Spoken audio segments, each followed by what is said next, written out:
বাবা এই যে টাকা। বাজান টাকা? কিসের টাকা? আর তুই এতগুলা টাকা কোথায় পেলি? বাবা এই টাকাগুলো তুমি আগে ধরো, এই টাকাগুলো নিয়ে তুমি জীবন আঙ্কেলকে দিয়ে আসো। আরে আগে বল কিসের টাকা?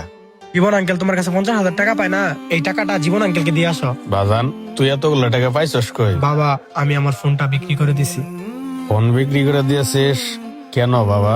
এই যে তোমাদের মতো বাবারা সন্তানের শখ পূরণ করতে গিয়ে কত কিছু না সহ্য করতে হয়। বাবা আমি থাকতে তোমাকে কেউ অপমান করুক এটা আমি কখনোই মেনে নিতে পারবো না। কিও ভাই, টাকাটা যে নিছেন চাওয়ার আগে টাকাটা দিবেন না? টাকাটা নিয়ে ঠিকই তো পোলারে মোবাইল কিনে দিচ্ছেন। ভাই আপনার তো ধৈর্য ধরছেনি, আমার আর কয়টা দিন সময় দেন। আর কত সময় দেবো আপনারে?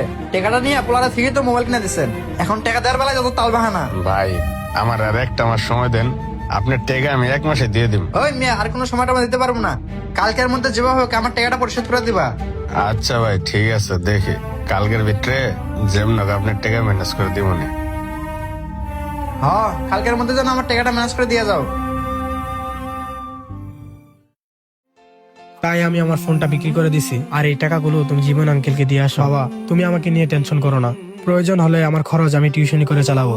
আর বাবা তোমার শরীরের প্রতি একটু যত্ন নিও, আর আমার লেখাপড়া শেষ হওয়ার আগ পর্যন্ত একটু কষ্ট করো বাবা। মাশাআল্লাহ, আল্লাহর দরবারে লাখো লাখো শুকরিয়া। বাবা মার স্বপ্ন একটাই, তার সন্তান যেন মানুষের মতো মানুষ হয় আর সৎ পথে থাইকা বাবা মায়ের মুখ উজ্জ্বল করতে পারে। তোর জন্য আমি দোয়া করি বাবা, তুই মানুষের মতো মানুষ হ। আচ্ছা বাবা। আচ্ছা যা খাওয়া দাওয়া কর।